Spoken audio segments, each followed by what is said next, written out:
Hello everyone, welcome back to my channel. और ये continuation series है terms in news with respect to environment. जो भी terms हमारे न्यूज़ में रहे हैं उसको हम डिस्कस कर लेंगे यहाँ पे फटाफट। एंड सो लेट्स अब हम स्टार्ट करते हैं। Let's start. First is soil acidification. Soil acidification means soil, और एसिडिफिकेशन मीन्स सॉइल में एसिड का क्वांटिटी बढ़ना, मीन्स सॉइल जो एसिडिफाई हो जाना, मीन्स सॉइल का पीएच जो है डिक्रीज़ हो जाना, ये है सॉइल एसिडिफिकेशन। अब इसका क्या इम्पैक्ट पड़ा है? एज पर स्टडी एसिडिफिकेशन के कारण एसेंशियल कार्बन जो है वो सॉइल होल्ड नहीं कर पाएगा, एंड वो कार्बन जो है स्टोर नहीं हो पाएंगे सॉइल में, वो इमिट होंगे। अब होल्ड नहीं करेगा तो कार्बन कहाँ जाएगा? इमिट होगा एटमॉस्फेयर में। So it will lead to more emission, carbon emission, जो क्लाइमेट अफेक्ट करेगी। देन सॉइल में कार्बन कैप्चर नहीं होने के कारण कार्बन अवेलेबिलिटी कम हो जाएगा प्लांट्स को। फिर सॉइल की जो स्टेबिलिटी है वो भी डिस्टर्ब होती है due to change in the retention of nutrient ability and all. So ये सब चीज़ें अफेक्ट करेंगी due to soil acidification. Process by which soil pH decreases over time. Soil pH का डिक्रीज होना ओवर टाइम को soil acidification कहते हैं।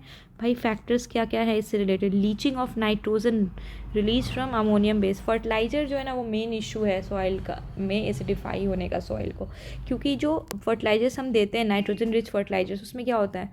Ammonium fertilisers होता है, उससे जो नाइट्रोजन इमिट होता है वो फिर जा कर के सॉइल में अंदर नाइट्रोजन जो है वो लीच कर जाता है, निकल जाता है। निकलने के कारण क्या होता है? सॉइल जो है एसिडिफाई होता है, मीन्स पीएच थोड़ा सा डिक्रीज होने लगता है इसका। Organic residues on decomposition release organic acid. जब डिकम्पोजिशन होगा ऑर्गेनिक मैटर का तो वो भी ऑर्गेनिक एसिड्स रिलीज करते हैं, उसके कारण भी पीएच डिक्रीज होता है। Roots during active growth stage release CO2 into the soil resulting in formation of carbonic acid. जो रूट्स हैं जब वो एक्टिवली ग्रोइंग स्टेज में होते हैं, मीन्स एकदम इनिशियल स्टेज ऑफ प्लांट में होते हैं, जब प्लांट का रूट डेवलप हो रहा होता है तभी क्या होता है? वो CO2 रिलीज़ करते हैं। CO2 के रिलीज़ होने के कारण कार्बोनिक एसिड बनता है रिएक्शन करके अंदर सॉइल में ही। सो कार्बोनिक एसिड का भी फॉर्मेशन होता है। इतने सारे एसिड बनने के कारण एंड नाइट्रोजन के रिलीज़ होने के कारण, मतलब लीच आउट होने के कारण सॉइल की एसिडिटी बढ़ते जा रही है विथ ओवर द टाइम। इसका इम्पैक्ट क्या है? Loss of soil inorganic carbon. अब सॉइल का जो इनऑर्गेनिक का, सॉइल में दो कार्बन प्रेजेंट होते हैं, एक तो ऑर्गेनिक एक इनऑर्गेनिक। इनऑर्गेनिक कार्बन जो भी प्रेजेंट है वो लॉस हो रहा है सॉइल में। लॉस ऑफ माइक्रोब्स, ऑब्वियस है माइक्रोबियल फ्लोरा भी एसिडिफाई होने के कारण उनका जो है वो नीच डिस्टर्ब होगा, उनका फंक्शनल रोल डिस्टर्ब होगा, उनका भी लॉस हो जाएगा। Then increase aluminium toxicity, toxicity बढ़ जाएगी एल्यूमिनियम की। पैथोजेनिक फंगी जो है, जो पैथोजेनिक फंजाइज हैं जो प्लांट को डिस्ट्रॉय करते हैं, उनका वो बढ़ जाएगा। डिक्रीज न्यूट्रिएंट अवेलेबिलिटी, न्यूट्रिएंट जो है ना वो डिस्टर्ब हो जाएगा, न्यूट्रिएंट रिटेंशन, देन डिस्ट्रीब्यूशन इसका, वो सब थोड़ा सा वो इफ़ेक्ट करेगा। उसके कारण क्या होगा? प्लांट की ग्रोथ अफेक्ट करेगी। इसको कैसे मैनेज करना है? Liming, very important method. Means हमको लाइम इसमें डाल। लाइम मीन्स CO3 ना, कैल्शियम का जो कार्बोनेट होता है वो CaO मेनली बोलते हैं। कैल्शियम कार्बोनेट तो लाइम स्टोन हो गया। CaO जो होता है ना, ये सब डालते हैं सो दैट इसके पीएच को बैलेंस किया जा सके। देन जिप्सम ऐड करते हैं, डोलोमाइट ऐड करते हैं, ये सब कैल्शियम का ही है। अपर कल्टीवेट, जहाँ पे हम जो सॉइल को हम कल्टीवेट करें, जो सॉइल का अपर लेयर है उसमें हम मिक्स करते हैं। उसके बाद इंडस्ट्रियल बाई प्रोडक्ट्स को यूज़ करते हैं। Press mud from sugar cane industry, sugar cane industry की जो वेस्ट है उसको हम यूज़ करते हैं। स्लैग्स, जो हमारे आयरन और स्टील का जो स्लैग है, जो during the steel making process के टाइम जो वो रिलीज़ होता है बाई प्रोडक्ट, उसको हम मिलाते हैं सो दैट उसका न्यूट्रिएंट मेंटेन किया जा सके सॉइल का। उसमें क्या होता है? स्लैग में आयरन ये सब प्रेजेंट होता है और बहुत सारे इंपॉर्टेंट एलिमेंट्स प्रेजेंट होते हैं। देन फ्लू डस्ट को भी हम मिलाते हैं सीमेंट, ताकि उसके पीएच को बैलेंस कर सके सॉइल के। Growing acid tolerant plant, sugar cane and banana are the acid tolerant plant. इनको आप ग्रो कर सकते हो जहाँ पे सॉइल इतना ज़्यादा एसिडिफाइड है कि आप इसको पूरी तरह से रिक्लेमेशन नहीं कर सकते एंड इसको इम्प्रूव नहीं कर सकते, तो वहाँ पे आप एसिड टॉलरेंट प्लांट को ग्रो कर दो सो दैट थोड़ा H+ ये एब्जॉर्ब कर ले और मेंटेन कर सके और ग्रो कर सके। सो इस सॉइल को यूज़ में लाया जा सके। That's all for soil acidification. अब है बायो कवर। टर्म से ही क्लियर है, bio and then cover means कुछ कवरिंग की बात की जा रही है, बायोलॉजी मीन्स लिविंग ऑर्गेनिज्म के थ्रू। रीसेंट स्टडी जो है उसमें प्रपोज किया गया sustainable approach of microbial methane oxidation system. Microbial methane oxidation system को कब को प्रपोज किया गया है? It is known as bio cover to control fugitive methane emission from old dump site. अब देखो, जहाँ पे भी हम कचड़ों को डिपॉजिट करते हैं ना, डंप करते हैं ना, वहाँ पे मीथेन इमिशन सबसे ज़्यादा है, ठीक है, क्योंकि वहाँ पे वेस्ट डिकम्पोज हो रहा है, एनिमल वेस्ट, फूड वेस्ट, सबसे मीथेन निकल रहा है, वो मेजर मीथेन एमिशन साइट है। तो वहाँ पे microbial methane oxidation system means microflora का यूज़ करके, जो भी लिविंग ऑर्गेनिजम्स है, माइक्रोब्स है, उनको यूज़ करके उसको कम करना है, मीथेन को ऑक्सीडाइज करना है, सो दैट एमिशन कम हो, क्योंकि कुछ माइक्रोब्स हेल्प करते हैं इन चीज़ों को करने में। तो bio cover porous material layer laid directly on top of landfill. Landfill के ऊपर पोरस मटेरियल को ले करना है और फिर उसके ऊपर oxidizing layer of mature compost, एक पोरस मटेरियल को बिछाना है डायरेक्टली ऑन द लैंडफिल के टॉप पे, एंड देन उसके ऊपर जो है कंपोस्ट को डाल देना जिसमें माइक्रोब्स ग्रो कर रहे हो, सो दैट कि फिर वो अपने एक्शन के थ्रू इमिशंस को रोक पाएँ और मीथेन को ऑक्सीडाइज कर पाएँ। और जब मीथेन ऑक्सीडाइज होगा तो क्या निकलेगा? वाटर निकलेगा। So it provides optimal condition, ये ऑप्टिमल कंडीशन प्रोवाइड करता है मिथेनोट्रॉफिक बैक्टीरिया को to thrive means to survive and act as biofilter, और ये बायोफिल्टर की तरह एक्ट करता है to control methane emission by converting methane to CO2। CO2 और H2O में रिलीज होगा मीथेन आफ्टर ऑक्सीडेशन, तो मीथेन तो से कम हार्मफुल है CO2, एंड देन ये बैक्टीरिया करेगी, मिथेनोट्रॉफिक बैक्टीरिया, जो बायोफिल्टर के रूप में एक्ट करेगी यहाँ पे। पोटेंशियल एप्लीकेशन क्या है इसका? Road construction, land reclamation, control fugitive methane emission, ये सब इसका मेन रोल है इस बायो कवर का। Next is grasshopper effect. Grasshopper effect, Arctic plastic crisis, toxic threats to health, human rights and indigenous lands from petrochemical. ये report एक आया था, आर्कटिक प्लास्टिक क्राइसिस रिपोर्ट, इसमें बात किया गया है ग्रास हॉपर इफेक्ट के बारे में। ये रिपोर्ट कौन रिलीज़ किया? Alaska community action on toxics. Alaska community जो है ना, उसने ये रिपोर्ट निकाली है along with international pollutant elimination network, ठीक है। अब इसमें क्या है, ये ग्रास हॉपर इफेक्ट क्या है? प्लास्टिक और टॉक्सिक केमिकल्स जो पूरे वर्ल्ड में जो डिपॉजिट है ना, वो धीरे धीरे वो उसको एक्यूमुलेट करके making the Arctic a hemispheric sink. Plastic and from the world deposit and accumulate in Arctic. भाई ये जो जितने भी प्लास्टिक और टॉक्सिक केमिकल हैं वर्ल्ड के, वो आर्कटिक में डिपॉजिट और एक्यूमुलेट हो रहा है, और उसको हेमिस्फेरिक सिंक टाइप, आर्कटिक जो एक टाइप का सिंक जैसा मतलब रोल प्ले कर रहा है। These are transported on atmospheric and oceanic currents from lower latitudes.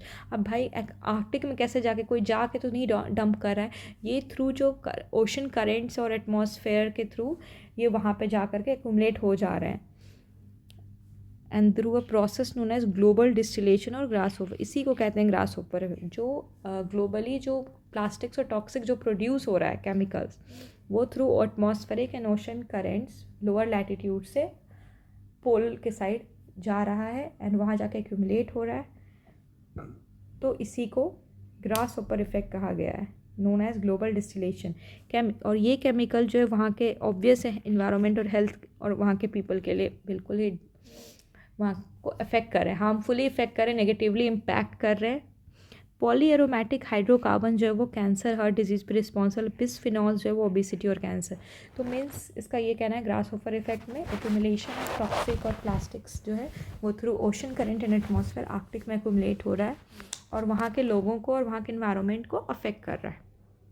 Next is aquatic deoxygenation and planetary boundaries. भाई ये क्या है? एक्वाटिक डीऑक्सीजनेशन मतलब एक्वाटिक वाटर बॉडीज़ में डीऑक्सीजनेशन मतलब लॉस ऑफ ऑक्सीजन, ऑक्सीजन का जो अमाउंट है वो कम होते जा रहा है। प्लानिटरी बाउंड्रीज जो है, प्लानिट की कुछ अपनी लिमिट्स होती हैं, बाउंड्रीज होती है, उससे रिलेटेड है ये कुछ। Experts call for recognition of aquatic deoxygenation as new planetary boundary. अच्छा, बहुत सारी बाउंड्रीज सेट की हुई हैं बाय एक्सपर्ट्स, जिसमें aquatic deoxygenation means water bodies में जो ऑक्सीजन लॉस हो रहा है ना, उसको भी एक प्लानिटरी बाउंड्री, यदि ये ख़त्म हो गया तो अर्थ पे लाइफ ख़त्म हो जाएगा, इस टाइप की एक बाउंड्री सेट की गई है। AD is overall decline in oxygen content in oceanic and coastal. Overall decrease in oxygen content जो ओशन वाटर, कोस्टल वाटर जहाँ भी हो रहा है उसको ये दिखाता है. रीजंस क्या है इसके? ग्लोबल वार्मिंग के कारण ऑक्सीजन सिंक नहीं हो पा रहा है बाय ग्रीन हाउस गैसेस, ठीक है, जो डिक्रीज करता है solubility of oxygen in water. तो main reason warm surface layers in ocean prevent oxygen. Temperature बढ़ने के कारण सरफेस लेयर जो है ऑक्सीजन ये ओशंस एंड सीज इन सब का बहुत ही गर्म है. गर्म होने के कारण जो डिज़ोल्व जो रेट है ऑक्सीजन का वो कम हो जाता है और मिक्सिंग भी नहीं हो पाती है ऑक्सीजन टू डीपर लेयर में मिक्सिंग नहीं हो पाती है ऑक्सीजन की, जिसके कारण लो ऑक्सीजन लेवल है. डीप सी वाटर में बहुत ही लो ऑक्सीजन लेवल मिल रहा है. It will directly hamper aquatic life also. Eutrophication major factor. Nutrient over enrichment. Anthropogenic source से जो भी न्यूट्रिएंट आ रहे हैं through sewage, through dump site, कहीं से भी आ रहे हैं, एग्रीकल्चर रन ऑफ से, सो सब जो है एल्गल ब्लूम्स क्रिएट करते हैं और उसके कारण क्या होता है वो सारे ऑक्सीजन को खा जाते हैं, सारे को वो यूज़ कर लेते हैं डिकम्पोजिशन में एंड ऑल. तो फिर ऑक्सीजन तो रहा नहीं, बहुत कम हो गया, डिप्लीट हो गया इन द वाटर बॉडी. इसका इम्पैक्ट डेड जोन्स क्रिएट हो रहा है क्योंकि ऑक्सीजन ही नहीं रहेगा, कोई भी सर्वाइव नहीं कर पाएगा, ना प्लांट ना एनिमल्स. डेड जोन्स क्रिएट हो रहा है. हाइपोक्सिया इफेक्ट क्रिएट हो रहा है. हैबिटेट जो है वो पहले जितनी एक्सपैंडेड फॉर्म में थी वो कंप्रेस होते जा रही है.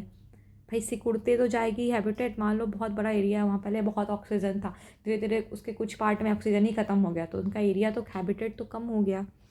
Then change in marine food web. Marine food web प्रभावित हो क्योंकि बहुत सारे जो लिविंग ऑर्गेनिजम्स है, जो एक्वेटिक लाइफ है, प्लांट और एनिमल सब मर रहे हैं अब और ख़त्म हो रहे हैं, बहुत सारे ख़त्म हो जा रहे हैं, तो सर्वाइव नहीं कर पा रहे. तो इंटरडिपेंडेंस जो है खाने का, शेल्टर का, वो अफेक्ट हो रहा है. इसी कारण फूड वेब भी अफेक्ट हो रहा है और दस अफेक्टिंग दी अर्थ क्लाइमेट. अब यदि वाटर बॉडी अफेक्ट होगा तो हमारा एटमॉस्फेयर एंड अदर क्लाइमेट वो भी सब अफेक्ट हो जाएगा. प्लानिटरी बाउंड्रीज़ क्या हैं? ये फ्रेमवर्क है टू लिमिट, ये सेट करती है limit of the impact of human activities on earth. Human activities के इम्पैक्ट का ये लिमिट सेट करती है अर्थ पे. इसके बियॉन्ड जो है ना वो अर्थ जो है वो रिकवर नहीं कर पाएगा और सेल्फ रेगुलेट नहीं कर पाएगा any more. Beyond the environment may not be able to self-regulate. 9 planetary boundaries set की गई हैं. Climate change, novel entities, stratospheric ozone depletion, atmospheric aerosol landing, ocean acidification, modification of biochemical flows, fresh water change, then land system change and biosphere integrity. ये सारी 9 planetary boundaries हैं, set किया गया है इसे, जिसमें 6 जो है वो ऑलरेडी हम क्रॉस कर चुके हैं उसका लिमिट.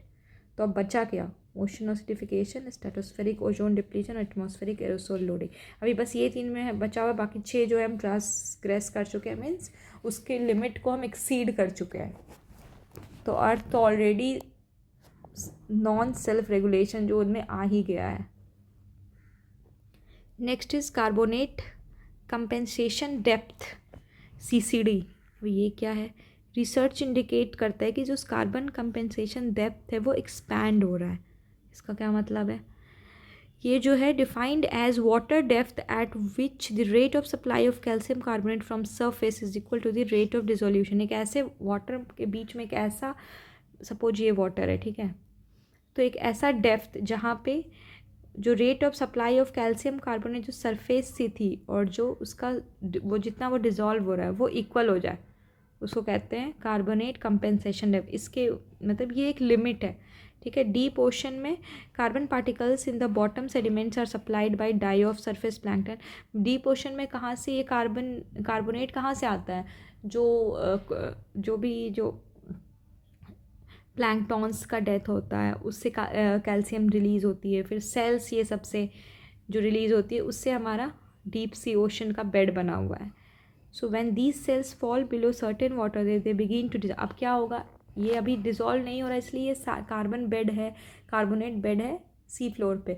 पर यदि सर्टेन लिमिट के बाद यदि ये डिज़ोल्व हो गया तो फिर तो वाटर जो है वो become under saturated with respect to calcium carbonate because of increasing pressure, decreasing temperature, increasing amount of dissolved CO2. इसके कारण ये पूरा जो कार्बन का अंदर जो कार्बोनेट एंड कार्बन का जो भी अंदर इंटरप्ले है ना वो डिस्टर्ब हो जाएगा. और CO3 एक्यूमुलेशन जो है वो घटता चला जाएगा। यही है इसमें। Next is hydrogel. Indian institute of science जो एक नोबेल हाइड्रोजेल को बनाया, डिज़ाइन किया है टू रिमूव माइक्रोप्लास्टिक्स को रिमूव करने के लिए फ्रॉम वाटर। और ये क्या, यूनिक इंटर्ट वाइंड पॉलीमर नेटवर्क है जो बाइंड करता है माइक्रोप्लास्टिक को और degrade them using UV light. ये जो है एक पॉलीमर नेटवर्क है जो कि माइक्रोप्लास्टिक को पहले पकड़ लेगा और फिर उसको डिग्रेड कर देगा थ्रू यूवी लाइट के इरेडिएशन के थ्रू। इसमें 3 डिफरेंट पॉलीमर का लेयर बनाया गया है, काइटोसिन, पीवीसी, पॉलीविनाइल अल्कोहल और पॉलीएनिलीन। ये 3 पॉलीमर का यूज़ करके इसके लेयर्स को बनाया गया है, पॉलीमर के नेटवर्क को। इसकी एप्लीकेशंस बहुत अच्छी हैं, हाइजीन प्रोडक्ट में यूज़ होते हैं, देन मेडिकल एप्लीकेशंस में, contact lenses, drug delivery system, industrial lubricants, इन सब में भी यूज़ होते हैं। So now it will be use to remove microplastics, so it's a good step. Then bioplastics कहाँ है? Bioplastic is farmer of Nagaland जो है वो रिप्लेस करें प्लास्टिक विथ कंपोस्टेबल बायोप्लास्टिक। और ये बैग कहाँ किस चीज़ से बनेगा? कसावा स्टार्च से। सो इट्स अ सस्टेनेबल प्रोडक्ट जो ईजिली डिग्रेड भी हो जाएगा। और ये कहाँ बने? नागालैंड के फार्मर्स बनाएंगे कसावा स्टार्च का यूज़ करके। और ये एक बायो बेस्ड पॉलीमर्स है। Bioplastic is a bio based polymers, ठीक है, जो कि रिन्यूएबल रिसोर्सेज का यूज़ करके बनाते हैं carbohydrates, vegetables, oils in presence of microbes, degradable by microbes, क्योंकि ईजिली ये डिग्रेड कर जाते हैं। एंड और जो भी रेसिड्यूज़ जो बचते हैं वो हार्मफुल नहीं है इन्वायरमेंट के लिए, वो ईजिली इन्वायरमेंट से मिक्स हो जाता है। सो ये गुड ऑल्टरनेटिव टू प्लास्टिक है और सारी प्लास्टिक की फिजिकल प्रॉपर्टी है इसके अंदर। और लो कार्बन फुटप्रिंट भी, इससे कार्बन का फुटप्रिंट भी कम होगा।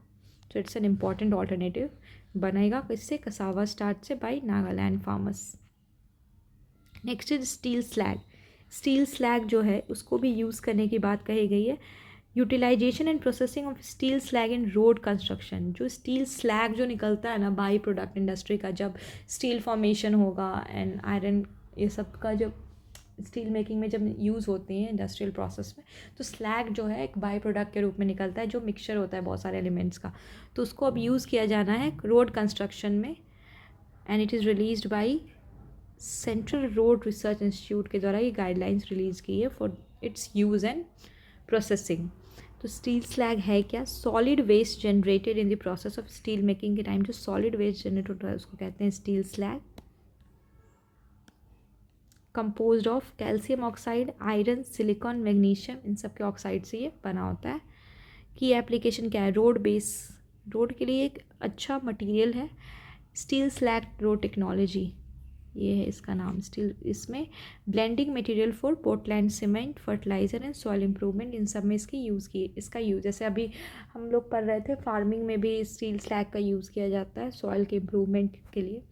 सो उसी तरह फर्टिलाइज़र में भी इसको यूज़ कर सकते हैं, पोर्टलैंड सीमेंट के ब्लेंडिंग मटेरियल में भी इसको यूज़ कर सकते हैं, रोड टेक्नोलॉजी में भी यूज़ कर सकते हैं। बेनिफिट क्या है? ड्यूरेबिलिटी बढ़ेगी रोड की, इम्प्रूव ड्यूरेबिलिटी, स्किड रेसिस्टेंस, जो फिसलता है जो रोड वो थोड़ा सा इम्प्रूव होगा, फ्रिक्शन ज़्यादा रहेगा, इकोनॉमिकल ज़्यादा है क्योंकि बाई प्रोडक्ट को हम इनडायरेक्टली यूज़ कर रहे हैं। इन्वायरमेंट में क्या है? यूटिलाइजेशन ऑफ जो हम स्टील स्लैग को जो हम वैसे होता है ना डिस्पोज करते हैं उसको हम यूज़ करेंगे और उसके बाद रिडक्शन ऑफ कार्बन फुटप्रिंट जो है वो रिड्यूस होगा। Overall it's a good for environment, sustainable भी है। एरोबायोलॉजी एडवांसमेंट, न्यू टेक्नोलॉजी जो है उसको लाया गया है to enable real time bio aerosol monitoring. Aerosol जो प्रेजेंट है ना उसको रियल टाइम में मॉनिटर करने के लिए। एरोबायोलॉजी क्या है? Study of movement and impact of airborne biological particle. जो भी एयरबोर्न माइक्रोब्स हैं उनको मॉनिटर करने के लिए, उनकी स्टडी के लिए एरोबायोलॉजी जो है वो एक फील्ड है जिसमें हम स्टडी करते हैं उसके मूवमेंट इम्पैक्ट को एयरबोर्न बायोलॉजिकल पार्टिकल्स या बायो एरोसोल्स, जिसको ह्यूमन्स, एनिमल और प्लांट हेल्थ पे हम स्टडी करते हैं। बायो एरोसोल्स में एग्जांपल में क्या होगा? Bacteria, fungal spores, pollen grains, virus, ये सब आते हैं एयरबॉर्न बायोलॉजिकल पार्टिकल्स।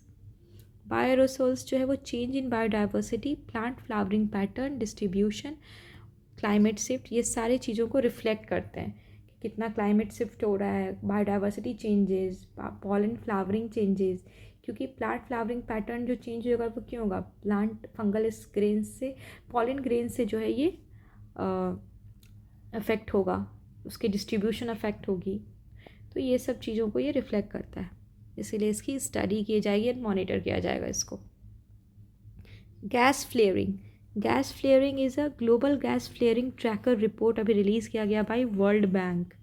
ये क्या है, ग्लोबल गैस फ्लेयरिंग जो है 2023 में वो इंक्रीज़ हुआ बाई 7% 2022 से, और इसमें CO2 इमिशंस बहुत ज़्यादा हुए हैं, क्योंकि ऑब्वियस है गैस फ्लेयरिंग इंक्रीज़ होगा तो CO2 इमिशन भी इंक्रीज़ होगा। मेजर कंट्रीब्यूटर कौन है, रशिया, ईरान, इराक, USA, ये सब मेजर कंट्रीब्यूटर। ये refers to burning of natural gas associated with oil extraction के टाइम में जो नेचुरल गैस निकलता है ना, उसके बर्न आउट होने के कारण बहुत ही ज़्यादा पोल्यूशन होता है, CO2 रिलीज होता है एटमॉस्फेयर में, तो ये इंक्रीज़ हुआ है 7%।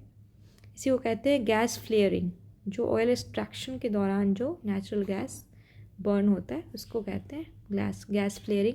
रीजंस क्या हैं इसके, सेफ्टी कंसर्न्स, भाई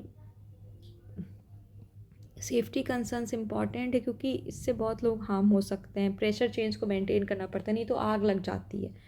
फिर इकोनॉमिकल, लॉजिस्टिक इश्यूज़ भी है कि लॉजिस्टिक इश्यूज़ मीन्स ट्रांसपोर्टेशन के टाइम में कुछ लीकेज हुआ, कुछ हुआ, तो उससे भी जो है आग लगने का जो एक फैक्टर है वो रहता है।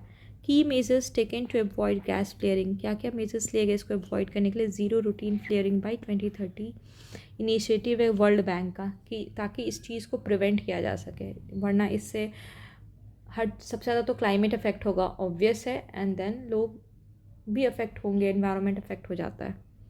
Next is light pollution, 9 time light pollution is link to increase Alzheimer risk. ओ भाई, लाइट पोल्यूशन के कारण अल्जाइमर रिस्क जो है वो 9 टाइम्स बढ़ जा रहा है। एक्सेसिव और inappropriate use of outdoor artificial light, बहुत ज़्यादा एक्सेसिवली हम यूज़ कर रहे हैं लाइट को। आप देखते हो रात में भी, दिन में भी, रात में भी, रात नहीं लगता दिन ही लगता है, इतनी ज़्यादा लाइटिंग है। बहुत चीज़ें इससे अफेक्ट हो रही है लाइट पोल्यूशन के कारण। बर्ड्स का टाइम मीन्स बर्ड्स की फ्लाइट, देन आपका जो बहुत सारे जो एनिमल्स हैं उनको नाइट टाइम चाहिए टू रिप्रोड्यूस, और उनका अपना ब्रीडिंग टाइम होता है, एंड उनका पैटर्न होता है उनके डेवलपमेंट का, तो वो सब चीज़ें भी बहुत ज़्यादा अफेक्ट करती है। हर लोग इफेक्ट हो रहा है, बायोडाइवर्सिटी इफेक्ट हो रहा है, क्लाइमेट इफेक्ट हो रहा है, इन्वायरमेंट इफेक्ट हो रहा है, ह्यूमंस अफेक्ट हो रहा है due to increase in Alzheimer risk. So it is adversely affect our ability to observe stars and other celestial. अब तो हमें स्टार्स भी नहीं दिखते, कहाँ ही दिखेंगे, इतना लाइट पोल्यूशन है, स्टार्स दिल्ली में तो नहीं दिखते। आप जब गांव साइड जाओगे या जहाँ थोड़ा लाइट पोल्यूशन कम है, वहाँ आपको स्टार्स और सेलेस्टियल बॉडीज़ दिखेगी। ह्यूमन हेल्थ पे अफेक्ट हो रहा है, वाइल्ड लाइफ के behaviour, this is called the behaviour जो है ना इनका, ये बहुत ज़्यादा अफेक्ट कर रहा है। Study night time light pollution disturbs obvious circadian rhythm को, ये जो डिस्टर्ब करेगा। भाई पूरे टाइम लाइट जला रहेगा तो हमारी जो स्लीप साइकिल है वो भी तो डिस्टर्ब हो रही है, उसी को सर्काडियन रिदम कहते हैं। हैम्पर स्लीप कर रहा है, अभी बहुत ज़्यादा इंसोम्निया के केसेस बढ़ रहे हैं कि हमें नींद नहीं आती, स्ट्रेस होता है, हेडेक एंड ऑल, सब नाइट टाइम लाइट पोल्यूशन से रिलेटेड है। More susceptible to Alzheimer disease. Impact of light pollution on biodiversity, migratory patterns, अभी हम बताए थे कि माइग्रेटरी पैटर्न्स जो है वो इफेक्ट हो रहे के कारण कोलिजन्स हो रहे हैं। इंक्रीज्ड प्रीडेशन में attack tracts and kill insects impacting pollination and food chain इससे प्रभावित हो रहा है ड्यू टू इंसेक्ट किल हो रहा है ना, ब्लू लाइट से इंसेक्ट मर जाता है। आप देखोगे जो मच्छर को मारने के लिए लगाते हैं ना लाइट, तो वो सब के कारण भी फूड चेन सब डिस्टर्ब हो रहा है। इनडायरेक्टली एंड डायरेक्टली ये इन्वायरमेंट के लिए सही नहीं है, ना ही लिविंग बींग्स के लिए, उसमें सारे आ गए, प्लांट, एनिमल, ह्यूमन, सबको ये नेगेटिवली इम्पैक्ट कर रहा है light pollution during night time. What is biobitumen, ये भी कुछ बायोलॉजिकल प्रोडक्ट से ही रिलेटेड है। Biobitumen, union transport minister inaugurated India's first national highway made with biobitumen in Nagpur Mansar bypass, national highway 44, इसको बायोब्यूटामिन के से बनाया गया है, जो कि फर्स्ट नेशनल हाईवे बनाया गया है। It is a petroleum free alternative bitumen manufacture, ये पेट्रोलियम नहीं है इसमें मिक्स, ये मैन्युफैक्चर किया गया ऑर्गेनिक एलिमेंट्स मेनली बायोचार और स्टबल लिग्निंग बायो ऑयल, इन सब चीज़ों से। ठीक है, स्टबल बर्निंग जो होता था उसको भी इसमें यूज़ किया गया है। It's good alternative. Bitumen is a black substance derive from crude oil, जो एडहेसिव प्रॉपर्टीज़ के लिए मेनली जाना जाता है, mainly use in road paving and waterproofing application.